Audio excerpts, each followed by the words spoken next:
No, but I think that shit was true. Like, Yeah. I think that Hollywood's very big on relaying truth through the movies. Yeah. Yeah.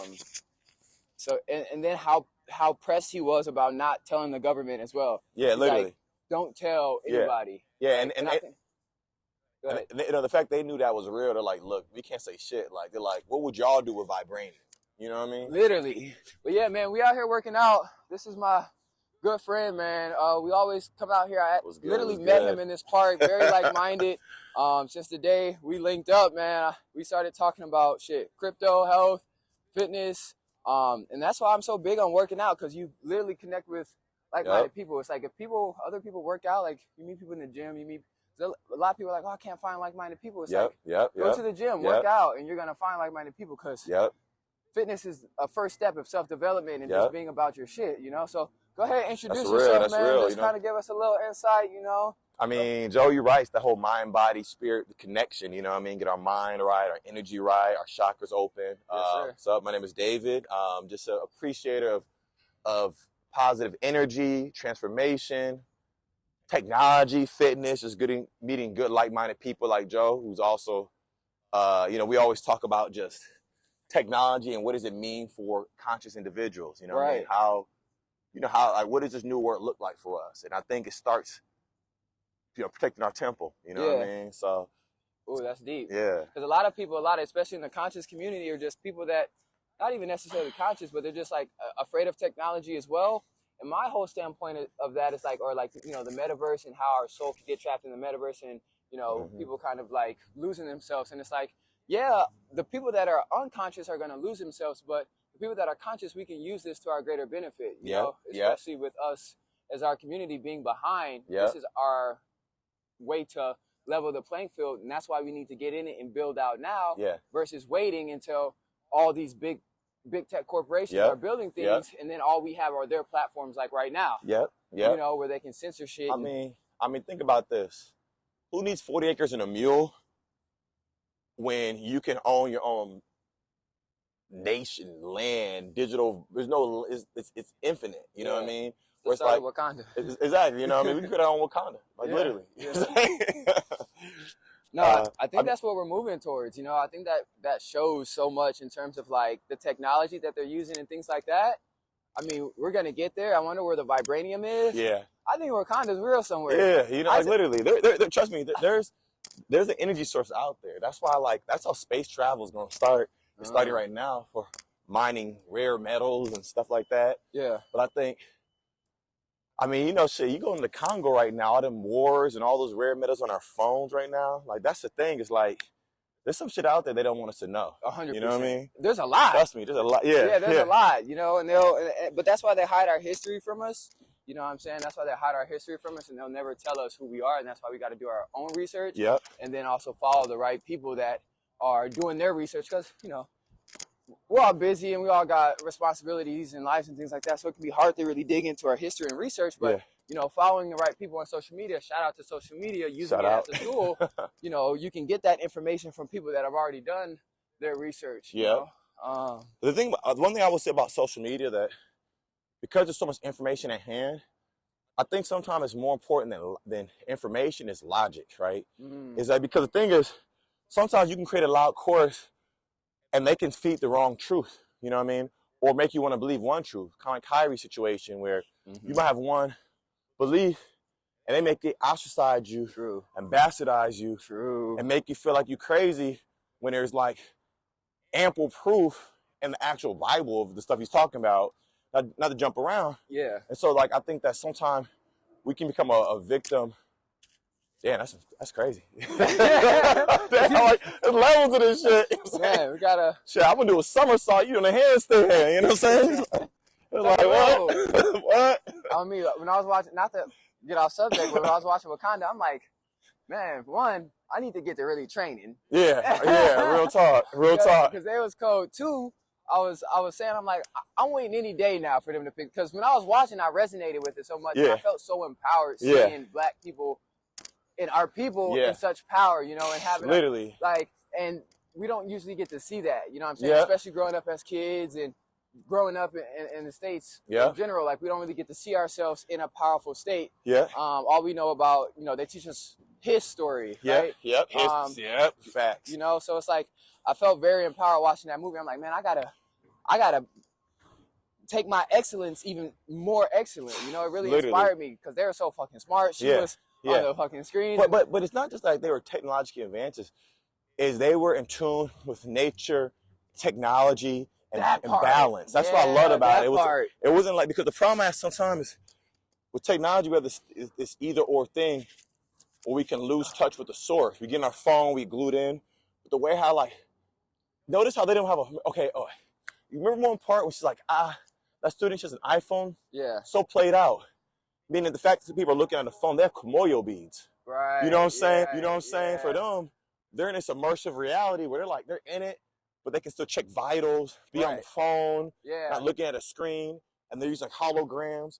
That's stuff that's, because the screen, the phone screen will, I think, at some point become, I won't say played out, but we'll move away from an actual screen-based phone. Yeah. We're in that beginning, I believe. Shout out to Tim Sandu is already working on that. He's got the projector, like, where you can set it to a hologram, where it just projects right there. Oh, you got titties. It's already in the work. I wouldn't be surprised. He's a genius, bro. He's on some fire stuff right now. Oh no, he's a genius. He's definitely a genius.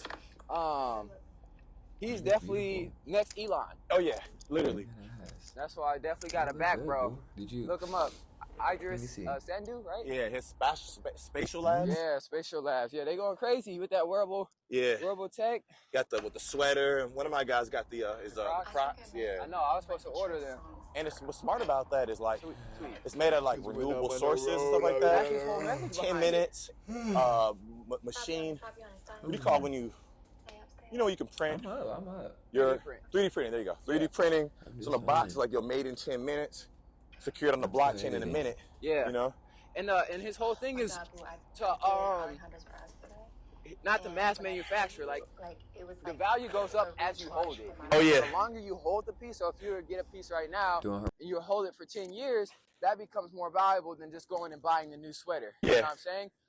And then you can also resell it. So say for instance you get the sweater and you have a famous artist, or you're a famous artist yourself, and you paint on it. You know what I'm saying? And you do something dope to it or customize it really dope. That now becomes an NFT where that specific piece holds its value and you can authenticate it, right? As a one-of-one customized piece. So I think that's really cool as well, how he's like pretty much taking away from, just always buying the new and actually recycling and holding onto product and making it a long-term investment. You know what I'm saying? I mean, it's a few things, because like it's almost like, one, it allows people to like hold and be rewarded for holding a collectible. Exactly. Two, it also creates a sense of added tangibility to fashionable wear when there's a lot of also what do you call it, not forgery, but like, what's that word? I may forget my English. Knockoff shoes, like counterfeit. Counterfeit goods is a major thing. So now it raised the value proposition. But another aspect too is, I don't know if you've noticed, you saw what a Nike just launched. So they just came out this thing called Dot Swoosh. And so Dot Swoosh is their Web3 platform where you can sell, or creators can create their own digital merch, digital shoes, physical shoes, whatever, like just own, like, it's like their own open sea that Nike is creating exclusively for Nike wear, called Dot Swoosh. I didn't know that launched. Yeah, that launched yesterday or 2 days ago. Oh shit! So they're doing a big push out at Afrotech right now in Austin. That's crazy, because they also be in motherfucking it's supposed to be fucking boycott they ass. I know, real talk. You know what I mean? But you know how it is. They get. I won't say too much, but you know how they do. They create. It's the lynch code in full effect. We're seeing the corporate lynch code where we're being our own enforcers. You know how, like, with the whole Kyrie thing, you see like Charles Barkley and Ron, these people coming at him. So it's like we can't. I won't say we can't boycott, because I don't want to be negative like that, but we too much infighting or not solidarity, because if we controlled our narrative, Man, we'd have 40 acres and a mule. We would have had reparations. Right. We'd have, but that's a whole other thing. But Kanye already went in about Charles Barkley and all them, talking about how they can't speak against, you know what I'm saying? Yeah, I mean. Did you see the video where Which one? Where Kanye was going in, he was like, "They can't silence me. Oh yeah. They can silence Charles Barkley, yeah, exactly. Jay-Z, and Yep. He was going in. Yeah. So that's what it's about because they got, you know what I'm saying? He's like, I ain't killed nobody, so I can speak because you know they'll frame me basically. Yep. I think they're doing that with Thug too. Oh yeah. I mean, I'm sorry, but I have a real problem with that the RICO stuff, right? Because one, you round up a bunch of young black males who are entrepreneurial. Yes, there might be some things that, you know, on the fringe, whatever, but they're still providing for their families. Right. You know, you're risking locking people up for damn near 25 to life and creating this infighting culture. You know what I mean? And so I just think that, like, I don't know, I have a real problem how they're using their lyrics as incriminating evidence. You wouldn't do that to Walt Whitman. Right. You know what I'm saying? You wouldn't go to Stephen King and be like, yo, you talking about gore and killing and this and that, and you know, he'd be like, no, it's art, and you would respect that. You know what I'm saying? And so yeah, that's true. I think it's messed up how, like, sometimes as enterprising people of color, whenever we want to retell stories and things we may be seeing in different ways, it's always seen as like there's not a possibility that we can be fiction writers. Right. You know what I'm saying? Yeah. Like all rap is advertisement, it's fiction, it's storytelling. You know what I mean? Just not to cut you off, but the whole thing is like the labels is pushing them for them to make that music. You know what I'm saying? If they came out and Thug was like, all right, I want to put something that's gonna motivate the community, that's gonna talk about different stuff, the label gonna be like, no, literally talk about the shit that's gonna bring your people, you know, I want to hear that low vibrational state, and have these young dudes out here thinking that's what's cool to buy this and buy that and shoot niggas and so it's like y'all and then y'all gonna use it against them. Whenever, I don't know if maybe Thug spoke out, maybe he didn't do something in line, who knows? But to control the pawns, you know what I'm saying? Yeah. So I think that's what Kanye was saying when he was like, I ain't killed no nigga, so I can say whatever I want. Because if he did, you know what I'm saying, do something, yada yada, then they would have used that against him to be like, yo, shut up, or we're gonna slap you in jail. You know, put you locked up. It's just, but I mean, I think I think that goes back to like the narrations and his story, her story, that whole notion of like, the powers that be want certain people to tell certain stories that enforce certain tropes, certain beliefs, whatever, right? Yeah. And then, you know, I don't want to bring up like but if you see like the reaction of like, all right, so like, what is hate? What is opinion versus what is hate, whatever? Right. And I think that you see that like it's very. I'll say it like this. I think you see that like right now with the whole notion of anti-Semitism happening. It's a group coming together saying, look, we won't take this, we won't stand for this, and aligning with the message, saying, hey, this is what we consider offensive, right? And I think it's important that we all understand everyone has sensitivities, whatever, but what I've kind of taken from it more so is the power of people coming together and saying, hey, this is what we'll accept and won't accept. Period. And I think that we haven't fully Optimus Prime and say, like think about most of our movements, we haven't controlled our movements. It's not, and we don't be locked in and united. Nah, man. It's like these pseudo hashtags, but ain't no real. Folk, you know what I'm saying? But I say you can say whatever you want against black folks. You say something about LGBTQ or motherfucking anti-Semitism. Yeah, you rap. You know, you shots cancel fired. Culture. Whole internet. That's because they control big media, though. Yeah, we ain't got no big media platforms that's really backing us. Even our big media black platforms, they ain't really with us. Yeah, they ain't. We too scared. You know what I'm saying? It's like we do all the work and they could pull the strings, whatever. But I think that's back to the metaverse, whatever. And like with new technology is the opportunity to really be able to own the discussion and not be silenced. That's why, like, right now, everything we should do needs to be. I mean, honestly, I'm hopping around, but it's like seeing the Black Panther with Telo Khan. They went to their own world, created their own space, and I look at that ocean as that metaverse because the ocean is 80% of the world, right? Yeah. Okay. The internet, we're all connected to this web. There's more land. It's infinite, right? Yeah. So, okay, why fight on one plane when we can just move over here and create a whole other sphere? Right. And people are still going to come to us because we're their influence. We're the culture. You know what I'm saying? Period. And that's the juice. You know what I mean? Been the culture. Been the you know what I'm saying? You know what I'm saying? I was actually, there's a video I reposted the other day of, what's his name? Fuck, is it LaRussell? Bro that just he's a Cali rapper. He's He's very entrepreneurial. He just went crazy and sold his album. Oh, is it Money Man? No, La Russell. I think it's La Russell. Probably, I don't know him. It's La Russell. Okay. Look it up. His music's fire. Really. But basically, long story short, is what he was saying. It's like, basically, black people created pretty much everything we know of. You know what I'm saying? And if it wasn't black folks, it was aliens. Because it wasn't white folks. They wasn't like, oh, you ain't gonna do it? All right, let me go and take the hammer and let me build it. Or let me create something, And then they were talking even about... Even the cell phone, you know what I'm saying? Black man, the light bulb. The light bulb, you know what I'm saying? They say Einstein, but Einstein had a slave. Well, we couldn't patent stuff. Yeah, exactly. So even if we did create or Edison, was Edison. Yeah. But all the motherfuckers. They can patent for our shit at the end of the day because we couldn't patent it, so they had to have, the white man patent it. You know what I'm saying? So yeah, man, that's what I say. Like, in terms of us really having a power that we don't even know of, it's like anything that, and this is why, like, we need to think bigger. You know what I'm saying? And it's hard because so many of, we come from low poverty and, families that, you know what I'm saying, have such traumatic, you know what I'm saying, DNA. You can say generational trauma. Use that word. You know what I'm saying? For real. Yeah, literally generational trauma. So it's like we got to break free from that and create, you know what I'm saying, get back to our roots of being creators, you know what I'm saying, and manifesting our reality. So yeah, I like how we just like blended that together in terms of talking about, you know what I'm saying, Black Panther, Web3, and real world use cases. Yes. Because so many people don't really understand, and I try to tell people, like, just learn about, don't think about NFTs, don't think about crypto, just learn about the technology in terms of what's to be on the blockchain, the capabilities that we can use in terms of having another layer of decentralized network, that's traceable, scalable, interoperable. You know what I'm saying?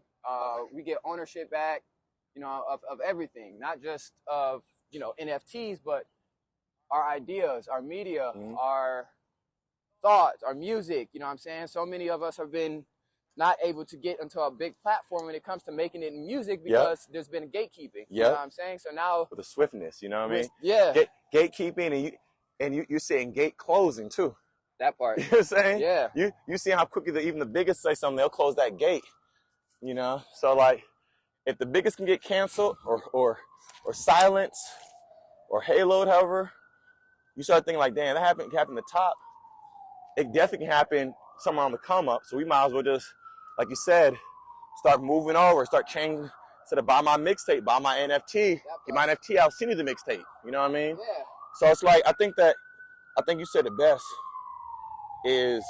Hello? Hey, bro, I'm on my way.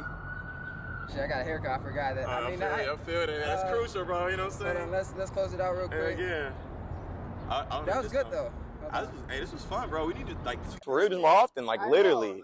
Like, and I want you to come through my guy spot in Wong, too. I feel like you should connect. He's the one who's doing Tyson's, he was doing Hot Boxes with Mike Tyson before. Okay. And I grew with him, good folks. Yeah. Cause like, bro, like I like this whole concept of just events, the fitness, talking to different people. Like you're on it. Let's get it. Let's get it. But, and this was completely like, I was just out here working out. He pulled up, and anytime we see each other and it's in this space, we just get to talking and having good conversations. We had about 4 or 5 podcasts. Y'all don't know. Like, this is abbreviated. That one over there was fire too. Seriously, man. Brainstorming. I took notes after. I'm like, wait, hold on, what? Literally, bro. So yeah, we're gonna start doing this more, definitely. And even having like a little small group, I think it'd be good. Oh no, definitely bring people. Kind of, you know, what I mean, for wherever, real. Even if it's at your home, I'm gonna bring the camera, bring the mic, exactly. Wherever we at, we gonna. Just so you know, Joe's a connector. You know, he's a bridge maker and stuff like that. You know, from the meetups at the rooftop to the park to everywhere. So this is the plug right here. But I want to say one thing before we hop off is that I think there's so much change happening, and a lot of times change can be intimidating, right? You know what I'm saying? Like a lot of times we kind of like put in our head that I'm this or I'm that or I can't do this and that, whatever, because in our head we tell ourselves it's just like it's just how can I learn this new ish? And I think it's important to have. That's where the culture comes in. The culture makes shit seem effortless. That's what the cool is. It's effortless. Back from jazz music to soul to funk to hip hop. It's really just more like it's no different than Dr. Seuss. You know, green eggs and ham, learn how to read and stuff like that. He's rhyming. And I think that with like technology, with the metaverse, with AI, with machine learning, like STEM research, all this other stuff is how can we make it not just accessible, but like, oh, I want to know more about this. And these conversations, these type of things of like making it in our consciousness matters. You know what I mean? Because we only know what we hear. You know what I'm saying? 100%. So we got to hear it in our language, in our way, and that's really the start. You know what I mean? It's a way of growing. We're gonna naturally build in that motherfucker. Yeah. Like, yeah. Without, like you said, effortlessly. Yeah. Like, yeah. All literally. it takes is just a thought pattern. Us speaking something right now is gonna jot something in somebody else's brain who's watching it. It's like, oh, that's how you utilize it. Yeah. Then their brain's gonna go into it. You know what I'm saying? You start exchanging, you know what I'm saying? It's like a freestyle popcorn. Literally. One line to the next, and then, you know. Yeah. No, I like that. Yes, sir. No, this was fun, though. Hey, appreciate you, brother. We're going to outro this mug. It was a pleasure. Definitely enjoy your workout. We're going to get it in. Drop your any social medias, check out his tea company, whatever. Anyways, check out at nia.tea, and check out also dubatea.com as well. So if you need some teas, whatever, holla at your boy. Yeah, let's go. That's what we're about. Support Black businessmen. Support Black excellence. We outside with it. Create your dollar, create your NFT. You know what I mean?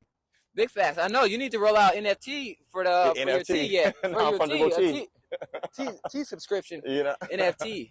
You got the NFT, you get a tea subscription for a year. There you go. You know, tied in with the little workout.